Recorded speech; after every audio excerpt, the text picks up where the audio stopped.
अस्सलाम वालेकुम नाजरीन, मैं हूँ बिलाल ज़फ़र। आप देख रहे हैं हमारा कनाडा। आज की लाइफ अपडेट में आपको मैं कुछ चीज़ों के बारे में बताऊंगा, जिसमें पहली बात यह है कि मुझे नई जॉब में क्या मुश्किलात आ रही हैं। दूसरा, मैं आपको ये बताऊंगा कि मुझे नई जॉब कैसे मिली, मैंने इसके लिए कितने जतन किए हैं कि मुझे नई जॉब मिली है। नई जॉब में क्या रोल है मेरा, डे टू डे काम क्या होता है, वो मैं आपको बताऊंगा। फिर मैं आपको ये बताऊंगा कि आप जानते हैं, इस जॉब का ऑफ़र लेटर साइन करने से पहले एक दिन पहले मैंने एक और जॉब का ऑफ़र लेटर साइन किया था, जो सितंबर में शुरू होनी थी।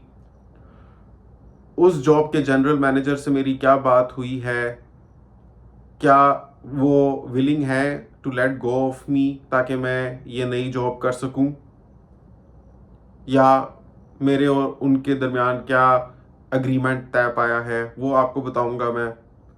आखिर में मैं इस बारे में बात करूंगा कि आज जुम्मे का दिन था, तो जब मैंने अपने नए एम्प्लॉयर से दरख्वास्त की कि मुझे जुम्मे की नमाज पढ़ने के लिए जाने दें, तो उन्होंने आगे से क्या जवाब दिया। ये सारी चीज़ें सुनने से आपको बहुत क्लैरिटी मिलेगी पिक्चर के बारे में कि कनाडा में क्या सिचुएशन है, जॉब्स कैसे हासिल की जाती हैं, day to day work routine क्या होती है, चैलेंजेस क्या होते हैं। और अगर आप एक ऑफ़र लेटर साइन कर देते हैं और आपको उससे बेहतर जॉब मिल जाती है, आप दूसरा ऑफ़र लेटर साइन कर देते हैं, तो फिर पहले ऑफ़र लेटर का क्या बनता है। एटलीस्ट मेरे केस में क्या हुआ। एंड देन अगेन, एज मुस्लिम, जब हमें अपने हफ्ते में एक दिन आता है जुम्मे का, उसके लिए क्या होता है फिर। तो सबसे पहले आप इस वीडियो को एक थम्स अप देते हैं, और अभी तक आपने चैनल को सब्सक्राइब नहीं किया हुआ तो सब्सक्राइब कर लें। तो जनाब, सबसे पहले मैं आपको बताता हूँ कि ये जॉब मुझे मिली कैसे। मैं इंडीड पर बहुत सी जॉब्स अप्लाई करता रहता हूँ। मैंने पिछले व्लॉग्स में शेयर भी किया था कि ख़ास तौर पे गुज़िश्ता 2 महीने से मैंने ये कोशिश बहुत तेज़ कर दी थी, क्योंकि सर्वाइवल जॉब मैंने अप्रैल से स्टार्ट की हुई थी, और मैं चाह रहा था कि अपनी कोशिशें तेज़ करूँ कि मुझे अपने प्रोफ़ेशन में कोई जॉब मिले, और अच्छी जॉब मिले, वेल पेइंग जॉब मिले। तो मैंने 2 महीने पहले से इसके लिए मेहनत करनी शुरू कर दी थी, क्योंकि अब समर्स ख़त्म हो रहे हैं, बल्कि आज काफ़ी ठंड है और समर्स में ही ज़्यादा हायरिंग होती है। तो मैंने कहा कि आखिरी आखिरी इस साल का ज़ोर लगा लूँ मैं कि मुझे कोई अच्छी जॉब मिल जाए। और वैसे भी मैं जानता हूँ कि एक दफ़ा कनाडा में जॉब्स के लिए अप्लाई करते हैं तो usually it takes employers 3 to 4 weeks reply करते हुए। तो वो मार्जिन रखते हुए भी मैं बस जल्द से जल्दी करना चाहता था। अपनी सीवी को भी मैंने बहुत इम्प्रूव किया, कनेडियन फॉर्मेट पर लेकर आया। और अगर आपको कनेडियन फॉर्मेट की रेज्यूमे बनवानी हो, कवर लेटर बनवाना हो, तो मेरा नंबर व्हाट्सएप में गिवन है। व्हाट्सएप का नंबर डिस्क्रिप्शन में गिवन है, आप मुझे कांटेक्ट कर सकते हैं इस सिलसिले में। तो मैंने अपनी रेज्यूमे को डिफरेंट वर्क रिस्पॉन्सिबिलिटीज़ के हिसाब से बनाया, और जिस जॉब के लिए अप्लाई करना होता था उसकी जो टाइटल होता था उससे रेलिवेंट ड्यूटीज़ एंड रिस्पॉन्सिबिलिटीज़ की मैंने 5 रेज्यूमेस बना ली, और बस मैं उन्हीं रोल्स के लिए अप्लाई करता था। मेनली मैंने, क्योंकि मेरा बैकग्राउंड सिविल इंजीनियर है with masters in construction engineering management, तो मैंने 5 रेज्यूमेस जो तैयार की, एक थी कंस्ट्रक्शन मैनेजर की, दूसरी थी प्रोजेक्ट कोऑर्डिनेटर की, तीसरी थी प्लानिंग इंजीनियर की, यानी प्लानर एंड शेड्यूलर, चौथी थी प्रोजेक्ट एडमिनिस्ट्रेटर की, और 5वीं रेज्यूमे मैंने सेल्स स्पेशलिस्ट की बनाई। मैंने कहा चलो सेल्स में भी काम मिल जाए, क्योंकि कनाडा में सेल्स का काफ़ी काम होता है। मैं घर से जो वर्क फ्रॉम होम कर रहा था वो भी टेक्निकल सेल्स स्पेशलिस्ट का था। तो मैंने कहा कि चले सेल्स का एक्सपीरियंस, क्योंकि मेरा कनेडियन है, पॉसिबली कोई बहुत वेल पेइंग सेल्स की जॉब भी मिल सकती है। तो ये 5 मैंने रेज्यूमेस बनाई, और मैं अप्लाई करता गया। तो ये हुआ कि अभी से तकरीबन 1 हफ्ता पहले मुझे इंडीड पर एक एम्प्लॉयर का रिस्पॉन्स आया, एक मैसेज आया हुआ था कि we would like to schedule an interview. बस ये मैसेज आया हुआ था। और ये मैसेज तकरीबन रात के 4:45 आया था, मतलब 4:45 AM पर। मैं सुबह उठा, मैंने देखा इस तरह मैसेज आया हुआ है, तो मैंने ट्रेस किया कि किस कंपनी से आया है ये मैसेज, वो कौन सी जॉब थी जिसके लिए मैंने अप्लाई किया था, क्योंकि आप ट्रेस कर सकते हैं वो इंडीड के ऊपर। मैंने पूरा जॉब डिस्क्रिप्शन देखी, मैंने देखा कंपनी कौन सी है, इसकी लोकेशन क्या है, हायरिंग मैनेजर का नंबर क्या है। मैंने हायरिंग मैनेजर को कॉल किया तो बिज़ी आ रहा था। मैंने टेक्स्ट मैसेज कर दिया कि I am interested, please give me an interview date. मुझे टेक्स्ट मैसेज से कोई रिप्लाई नहीं आया, तो मैंने व्हाट्सएप पर ऐड करके व्हाट्सएप मैसेज भी कर दिया। उसके अलावा मैं बिन बुलाए ही इनके ऑफिस में चला गया। ऑफिस में गया तो वहाँ रिसेप्शनिस्ट कहती हैं कि जनरल मैनेजर नहीं है, वो साइट पर हैं, तो आप फिर आए, मैं उनको इन्फॉर्म कर दूंगी कि आप आए थे। मतलब आउट ऑफ द वे जाके मैंने खुद से कोशिश की इस जॉब को पकड़ने की। मैंने ये नहीं किया खाली कि मैंने कोशिश की थी उनको अप्रोच करने की, तो आगे से मुझे कोई रिस्पॉन्स नहीं आया तो मैं बस बैठ गया। नो, कनाडा में यही करना पड़ता है कि आपको शो करवाना पड़ता है that you are a wannabe, you are a needy person. इधर आप अपने आप में बैठे रहेंगे कि यार क्या है, मैंने अप्लाई किया था, आगे से रिस्पॉन्स नहीं आया, बस छोड़ो ना यार, ऐसे नहीं चलता। तो मैंने इतनी कोशिश की कि बिन बुलाए भी मैं गया वहाँ पर, और फिर भी मुझे कोई रिस्पॉन्स नहीं आया। तो फिर मैंने टेक्स्ट मैसेज कर दिया कि I had visited but I couldn't meet you, please give me interview date. 3 दिन गुजर गए, वेट करता रहा करता रहा करता रहा।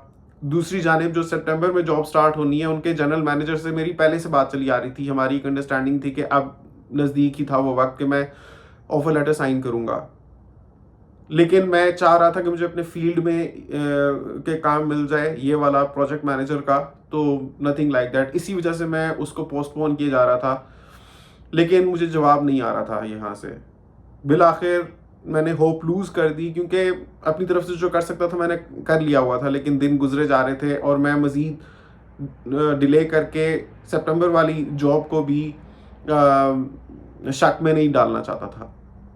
मैं गया, मैंने उसका ऑफर लेटर साइन कर दिया। वो भी बहुत अच्छी जॉब थी, टेक्निकल सेल्स स्पेशलिस्ट के तौर पे जो मैं कमा रहा था उससे तो डबल ही था वो। तो वहाँ मैं गया, वहाँ मैंने ऑफर लेटर साइन कर दिया। वो बहुत खुश थे जनरल मैनेजर साहब। अब नेक्स्ट डे अचानक फिर वही सुबह के वक्त 4:45 मुझे मैसेज आता है कि we would like to interview you. दरअसल जब जनरल मैनेजर उठते हैं वो सुबह सुबह का वक्त होता है, सुबह सुबह वो मेरे ख्याल में हायरिंग किसको करनी है या किसके साथ कोरिस्पोंडेंस करनी है, इस तरह के वो सुबह के वक्त करते हैं काम। तो सुबह उठा मैंने, सुबह नहीं बल्कि मैं उठा हुआ था रात के वक्त, तो मैंने उसी वक्त कॉल किया। मैंने कहा कि वैसे तो मुझे रिस्पॉन्स नहीं आ रहा, तो अभी मैं कॉल करूँगा शायद मुझे आ जाएगा रिस्पॉन्स। कॉल की मैंने, कॉल उठाई गई लेकिन ड्रॉप कर दी मैनेजर साहब ने। सुबह 9 मुझे उनकी और जब ड्रॉप कर दी फिर मैंने मैसेज किया कि now if you are interested in interviewing me please give me a call. मतलब मैंने कहा कि आप सिर्फ मुझे मैसेज ना करें, अगर आप वाकई इंटरेस्टेड है मुझे रखने में तो आप मुझे अब कॉल करें। तो फिर 9 मुझे कॉल आई सुबह कि आज आप आ सकते हैं। मैंने हालांकि मेरी वर्क शिफ्ट होती है दिन के वक्त, जो मैं as a technical sales specialist remotely घर से काम करता हूँ, लेकिन मैंने कहा ठीक है मैं वक्त निकाल के आ जाऊँगा। 3 इंटरव्यू तय पाया, मैंने छुट्टी ली वर्क फ्रॉम होम से और मैं चला गया इंटरव्यू देने के लिए। इंटरव्यू कैसा हुआ मेरा वो सारा मैंने डिस्क्राइब किया एक और वीडियो में, जिसका लिंक मैं एंड स्क्रीन में डाल दूंगा, वो आप देख लीजिएगा। तो इंटरव्यू बहुत अच्छा हुआ था, मुझे वहीं से उम्मीद होगी थी कि मुझे रख लेंगे, लेकिन वो यही कह रहे थे कि चेक करके बताओ वर्क फ्रॉम होम वाली जॉब से कि क्या वो कल से तुम्हें फ्री कर सकते हैं, बिकॉज हमें इंस्टेंटली बंदा चाहिए। घर आया, वर्क फ्रॉम होम के टीम लीडर से मैंने पूछा कि क्या मैं रिज़ाइन कर सकता हूँ, उन्होंने कहा जी आप कर सकते हैं। मैंने रिज़ाइन किया, नेक्स्ट डे से मैंने काम स्टार्ट कर दिया। तो इस तरह से मुझे जॉब मिली। मतलब ये नहीं होता, हो सकता है कि अगर मैं बिन बुलाए उनके ऑफिस में ना गया होता तो हायरिंग मैनेजर मुझे इतनी सीरियसली ना लेते। कोई भी बात इंसान को क्लिक कर जाती है कि अगले बंदे ने कितनी कोशिश की है कि वो उसको एक मैसेज किया था और उसको मैं रिप्लाई भी नहीं कर रहा, वो खुद से आ गया ऑफिस में, ये बंदा वाकई ज़रूरतमंद होगा। हो सकता है उन्होंने ऐसे सोचा हो, अल्लाह ताला ने क्या ख्याल उनके जहन में डाला हो, वो अल्लाह जानता है, वरना वो जितने बिजी रहते हैं it was very easy for him to forget me. लेकिन अपनी तरफ से इंसान को पूरी एंड तक कोशिश करनी चाहिए। तो वही मेरा भी हाल था कि जैसे अंधेरे में एक रोशनी की किरण नजर आई तो मैं दौड़ पड़ा उसकी तरफ। हालांकि मुझे आगे से कोई वेलकमिंग बिहेवियर नहीं मिल रहा था, लेकिन मैंने अपनी तरफ से पूरा परसू किया और अल्लाह ताला ने मुझे उसका अजर दिया फिर इंशाल्लाह माशाल्लाह कि मुझे वो जॉब मिल गई। तो अब मैं आपको ये बताता हूँ कि उनके साथ फिर क्या सेटलमेंट हुई। जिनका ऑफर लेटर मैं पहले साइन कर चुका था उनसे मैंने माजरत की। पहले तो मैंने उनको बताया तो वो कहते हैं कि बिलाल मैं तुम्हारे लिए बहुत खुश हूँ, क्योंकि वो बहुत अच्छे इंसान है। उन्होंने कहा कि बिलाल मैं तुम्हारे लिए बहुत खुश हूँ कि तुम्हें अपने प्रोफेशन में जॉब मिल गई है। एट द सेम टाइम तुमने मुझे बहुत मुश्किल में डाल दिया है। अब ये प्रोजेक्ट स्टार्ट होने में सिर्फ 2 हफ्ते रहते हैं और ऐसे में I was counting on you, और अब मुझे कोई और बंदा हायर करना है तो मुझे तो तुमने बैक मार गए हो।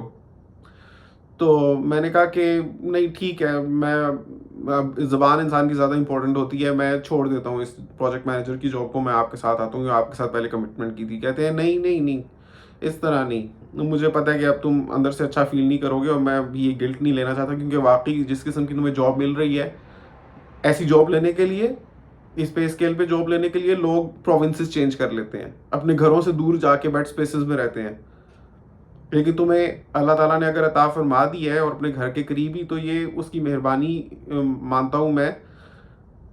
लेकिन तुम ऐसे करो, क्योंकि कनाडा में बहुत कंसिडरेट होते हैं, ख़ासतौर पे ये यहाँ के जो गोरे हैं वो बहुत ही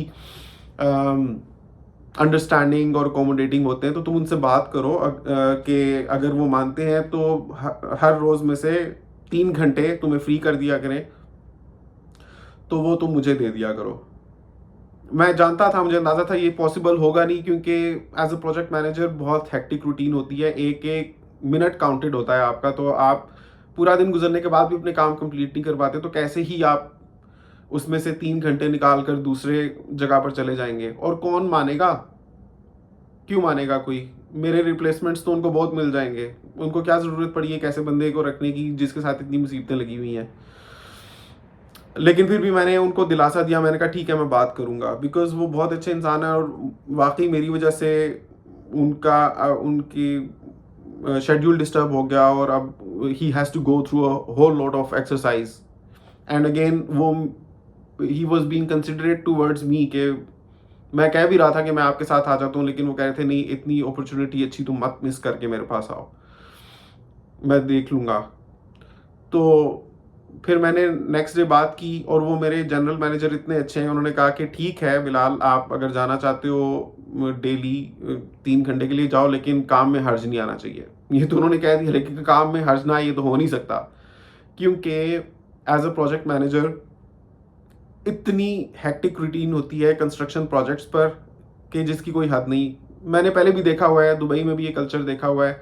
उसमें ये होता है सुबह सुबह हमें देखना होता है कि कौन कौन सी जॉब साइट्स हैं, कौन कौन से प्रोजेक्ट्स चल रहे हैं, उनका क्या क्या स्टेटस है, लेटेस्ट मसाइल उनके क्या हैं, क्या कॉरिस्पॉन्डेंस हमें आ रही है सब कॉन्ट्रैक्टर की तरफ से, सप्लायर की तरफ से, क्लाइंट की तरफ से, कंसल्टेंट की तरफ से, हमने क्या बातचीत की थी, उसका क्या रिप्लाई आया था, कितनी ही साइट्स पर हमारे अपनी कंपनी के बंदे या बाहर से सबलेट किए हुए लोग, हायर किए हुए लोग मौजूद होते हैं, उनको वक्त पर रिसोर्सेज पहुंचानी होती हैं, मतलब मटेरियल, इक्विपमेंट, सारी रिसोर्सेज प्रोवाइड करनी होती हैं ताकि वो अपना काम शुरू कर सकें। वरना उनका तो पर डे पे होते हैं, वो तो उनको तो सैलरी देनी ही देनी है। अगर उनको रिसोर्सेज नहीं प्रोवाइड की जाएगी तो हर्ज हमारा अपना होगा, कंपनी का लॉस होगा। वो सारा देखना होता है कि वक्त पे सबको उनकी रिसोर्सेज मिल जाए और काम सही से शुरू हो जाए। फिर अक्सर चेंज ऑर्डर्स आते हैं, जो originally decided scope of work होता है उसमें तब्दीली होती है, क्लाइंट कुछ ज़्यादा या कुछ कम चाह रहा होता है, उसको अकोमोडेट करना होता है, ड्राइंग्स के ऊपर रिफ्लेक्ट करना होता है कि ओरिजिनल ये स्कोप ऑफ वर्क था और हम इतनी अमाउंट में वो उसको माने थे, अब आप चाह रहे हैं कि इसमें ये भी ऐड किया जाए तो इसकी ये ड्राइंग बनेगी और इसकी इतनी एडिशनल कॉस्ट होगी, वो कॉस्ट निगोशिएट करना। फिर जो कॉस्ट क्लाइंट के साथ तय होती है वो सब कॉन्ट्रैक्टर्स के साथ भी निगोशिएट करना, क्योंकि हमने भी आगे से सब कॉन्ट्रैक्ट करके काम उनको भी मनाना होता है कि आप कितने में अप करके दोगे, क्योंकि बहुत सी चीज़ें हम इन हाउस हमारे पास रिसोर्सेज होती हैं, लेकिन बहुत सी चीज़ों को हमने सब कॉन्ट्रैक्ट किया होता है। फिर उसके अलावा परचेज ऑर्डर्स फर्निश करने होते हैं। नेक्स्ट डे काम चालू रखने के लिए साइट पर क्या क्या चीज़ें होनी चाहिए वो साइट पर मौजूद फॉरमैन हमें इन्फॉर्म करते हैं। हम टाइमली वेंडर्स को कांटेक्ट करते हैं, उनसे रेट्स लेते हैं, कंपेयर करते हैं किसका चीपेस्ट है और हाई क्वालिटी मटेरियल है, उसको हम ऑर्डर देते हैं और फिर वो नेक्स्ट डे 7 बजे से पहले पहले साइट पर वो चीज़ें पहुंचाता है ताकि वो मौजूद रहें और काम वक्त पर स्टार्ट हो सके। सो एंड दिस, ये जो कुछ मैंने आपको बताया, these are only may be 30% of the responsibilities जो हमें डे टू डे बेसिस पर देखनी होती है। So it's a very very very very very hectic kind of work. It's a great learning curve, and you get, as a project manager I get to meet a lot of people, learn many new things. Estimation के हवाले से भी Canada में किस तरह से project management, coordination और procurement होती है, ये सारी चीज़ें मैं देख रहा हूँ, ऑब्जर्व कर रहा हूँ, सीख रहा हूँ, और ये बहुत ही वैल्यूएबल है। इस गोल्ड जैसा एक्सपीरियंस है, क्योंकि इसकी बेसिस पे ना मुझे इससे भी डबल ट्रिपल की जॉब मिल सकती है माशाल्लाह आगे जाके। तो आप समझ ही सकते हैं कि ये इतना हेक्टिक स्केड्यूल होता है, किसी भी वक्त किसी की भी कॉल आ रही होती है, किसी की भी ईमेल आ रही होती है, किसी को भी जवाब देना होता है, किसी भी मीटिंग में जाना होता है, तो मैं कैसे इसमें से 3 घंटे निकाल के एक और जॉब को दूं। तो मैंने उनसे माजरत कर ली, मैंने कहा प्लीज़ आप मेरा रिप्लेसमेंट ढूंढ लें कोई और बंदा, वरना तो अगर कहते हैं तो मैं सैटरडे को आकर मैं अपना काम कर सकता हूँ, एक दिन आपको दे सकता हूँ, लेकिन सैटरडे उनका ऑफ होता है, वो मेरी वजह से पूरा सिस्टम हिला नहीं सकते, ऑनलाइन करने का कोई तरीका नहीं है वो काम।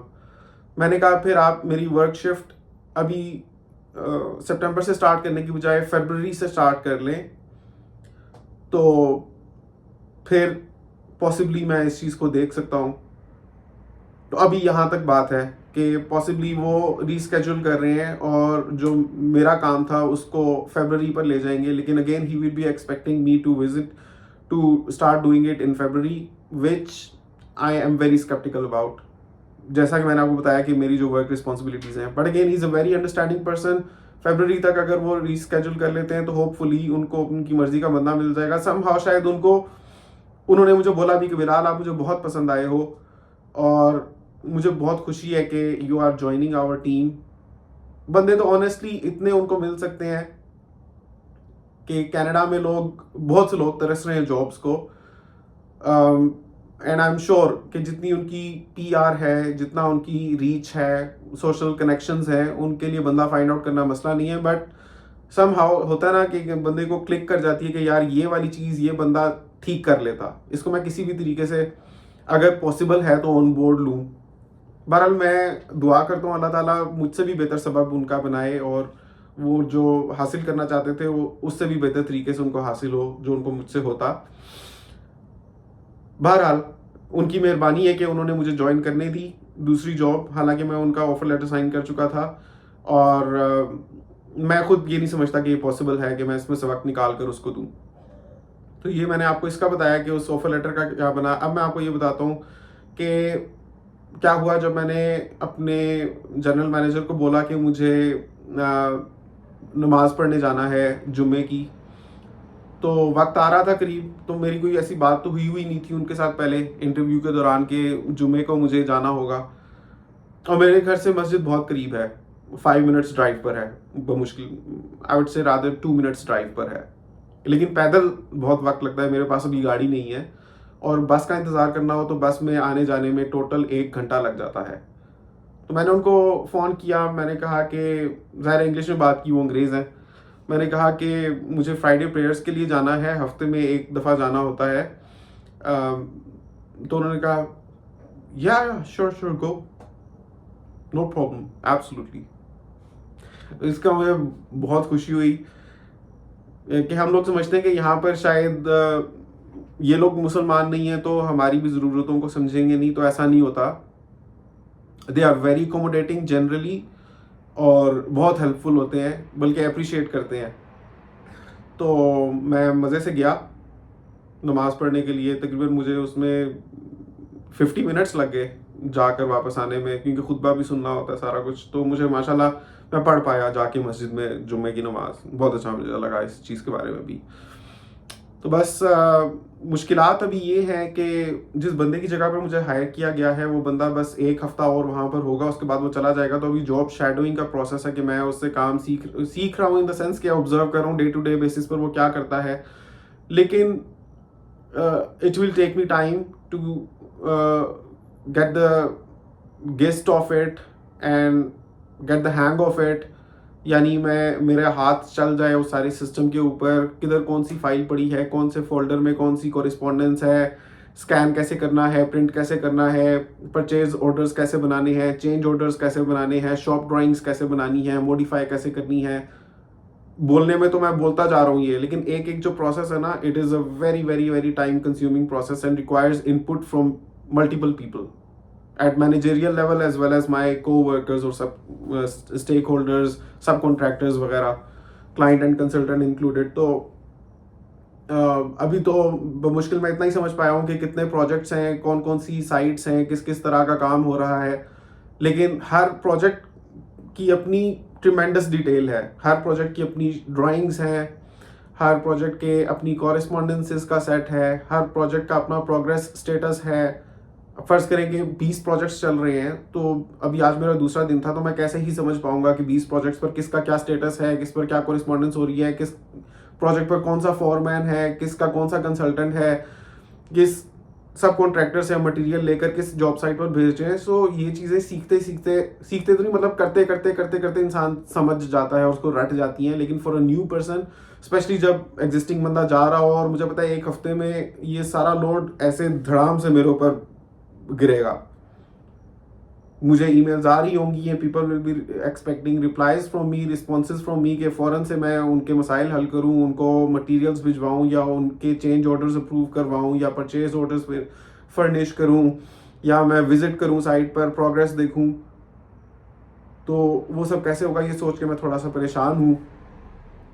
मैं जानता हूँ कि ये काम मैं कर सकता हूँ, मैंने किए हुए भी हैं, लेकिन सिस्टम में एक टोटली बाहर से आकर एक पूरे सिस्टम को समझकर उसमें प्रोडक्टिव होना in such a short span of time, ये एक बहुत बड़ा चैलेंज है मेरे लिए। तो आप लोगों से दरख्वास्त है, दुआ करेंगे मेरे लिए ये सफ़र आसान हो इंशाल्लाह, क्योंकि आसान है नहीं। ये ऐसी जॉब है कि जिसको मैं बता रहा हूँ, यहाँ के लोग भी इवन जो प्रोफेशनल्स हैं वो इम्प्रेस हो रहे हैं माशाल्लाह कि बिलाल तुम्हारी किस्मत खुल गई है, कि तुम्हें अंदाज़ा नहीं है कि तुम्हें अपने घर के पास इस किस्म की जॉब मिली है जो करने के लिए लोग अपना घर ही छोड़ देते हैं। बस ये है कि अल्लाह ताला करे मैं इसमें सेट हो जाऊं। मुश्किल मुझे लग रहा है, बहुत ज़्यादा मुश्किल लग रहा है, क्योंकि there is a lot to understand कि कहाँ क्या है और उसमें वक्त लगेगा। लेकिन general manager is very understanding, accommodating and he is kind of a man who has the heart of gold. Hopefully that will help, इंशाल्लाह वो समझते हैं बात को। तो बस दुआ कीजिएगा मेरे लिए सफ़र आसान हो। एंजाइटी है इस चीज़ की मुझे थोड़ी, अभी वीकेंड है, इसके बाद से फिर it will be a very hectic routine. लेकिन ये कम अज़ कम माशाल्लाह मैं 5 बजे फारिग हो जाता हूँ और घर पहुँच जाता हूँ with in 10 minutes, unlike the previous job जिसमें मैं रात को 9 बजे तक बैठा रहता था, तो वो पूरा दिन उसमें ज़ाया हो जाता था। तो बस दुआ कीजिए मेरा सफ़र आसान हो, और मेरी डे टू डे लाइफ से अपडेट रहने के लिए हमारा कनाडा को सब्सक्राइब कर लीजिए। आपसे मिलता हूँ अगली वीडियो में, तब तक के लिए अल्लाह हाफ़िज़।